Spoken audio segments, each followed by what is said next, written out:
Hi, welcome to the channel. I am Dr. Sridhar Kalyanasundaram. In this video, I would like to discuss with you how do we know if the baby is getting enough milk and how much should you feed your baby. So this question arises in almost every mother's mind all through the first year of life. It's more in the first week to 1 month, but as the baby grows older again, this concern comes, especially if there are growth issues. So the first week to 10 days is a period when the baby is learning to feed and the breast milk is starting to increase in volume.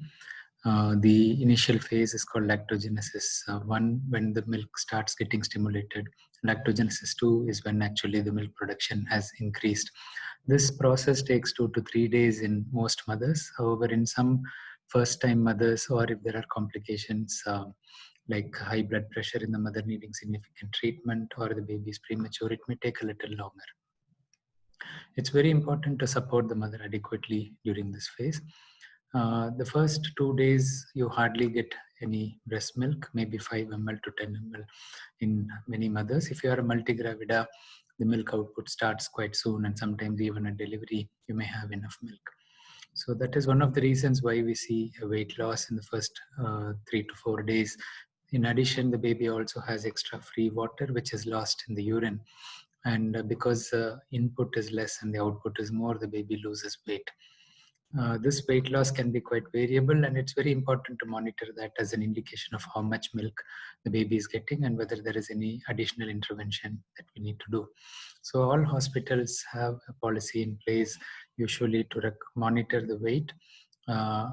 Usually we check after 24 to 36 hours and then just before discharge, depending on the timing of discharge. When we monitor the weight, if the weight loss is on the higher side, we may support the feeding in terms of getting a lactation consultant to review the mother's feeding. They look at the latch position, see if the baby is able to suckle adequately, and they can also express to see if the mother has milk. The baby's satiety level, that is if the baby is content after the feed or not, and the urine output are important factors. The stool output is not that good a sign of feed adequacy, because the stooling depends on the gut movements more than anything, and just the process of sucking may be enough to get the gut moving. The milk is needed for transitional stools to happen. That is, the color of the stools changes over the first 3 to 5 days. It's a dark green or blackish meconium, which is a sticky stool, which is usually the intestinal contents within the womb. The liver secretions called bile make it dark green, and the cells which are shed in the intestine, as well as the normal mucus secretions, combine together to form this thick stool. The transitional stool changes from this meconium to a greenish yellow stool, and this becomes later on the typical breastfeeding CD yellow stools. So change of stool pattern is a sign that the milk is adequate. The urine output increasing. Normally in the first 2 to 3 days, baby may pass urine once in 2 to 3 times a day even, and then it increases, and normal pattern we expect is once in 4 to 6 hours. The quantity is not exactly measured every time, but obviously if the urine is increasing, that's a good pattern. A baby sleeping pattern is also important. As I said, the first 24 hours, most babies have stores and they're not that keen on sucking. They're tired after the delivery labor process, and they may have to be woken up every 2 to 3 hours to suckle the breast, so the stimulation is there for the milk to come. However, after the 24 hours, baby starts crying more. There is a lag period between the baby needing this extra milk output and the mother getting the milk. So you may find that the babies cry more, but try to avoid giving more formula feeds at this time. Majority of the babies do not need it, and the baby crying and feeding frequently is one of the best ways to increase the milk output.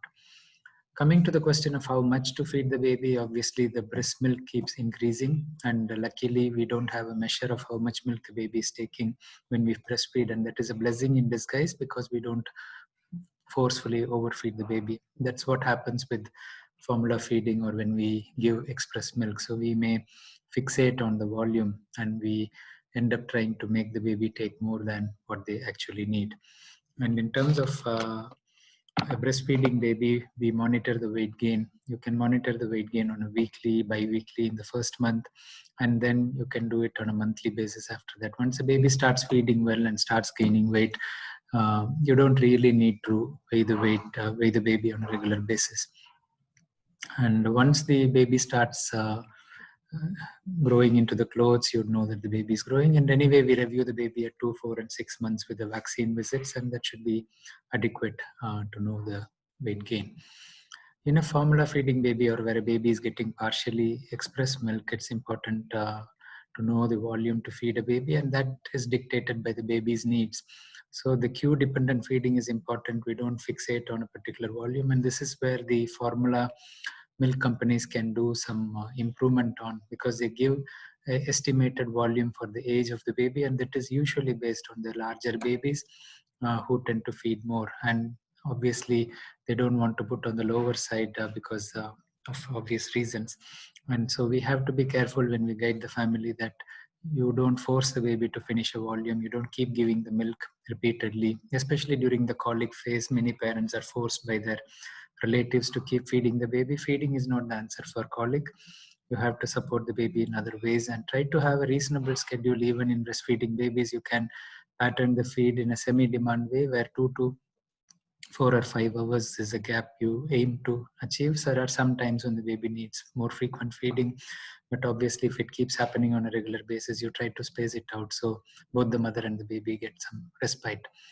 The volume that you approximately need in a full-term baby is like 60 ml in the end of the first week, goes up to 90 by the second to third week, and 120 ml by end of 1.5 to 2 months. And then every month you can increase, or every 6 to 8 weeks you can increase 30 ml. This is not what the tin recommends. The tin recommends you to reach 240 ml by 4 to 5 months of age, which is quite a big jump. And there are many babies who are partially breastfed who don't take more than say 120 to 150 ml, even though they're 7-8 months old. So this is also normal. The frequency of feed may depend on the volume. So if the baby sleeps well, feeds just 4 to 5 times a day, you can give a bigger volume, but otherwise try to keep the volume that the baby is comfortable with.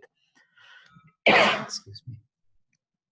And the final part is, does sleep pattern have any relationship to sleep pattern?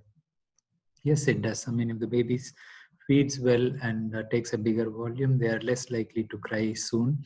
And so that's the reason I told you about the spacing of the feeds. During the 3 week to 3 month period, which is a colic phase, I mean, if the baby keeps feeding repeatedly, the mother doesn't know how to contain the baby except to feed the baby, you may end up with reflux adding on to the colic, and this we see regularly in our clinic practice.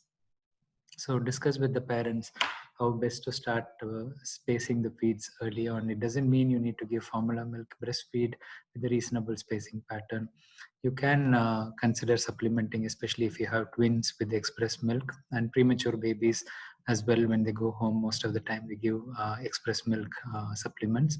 You can use bottle feeds if it is on a regular basis. So I hope this video is helpful in terms of feeding schedule.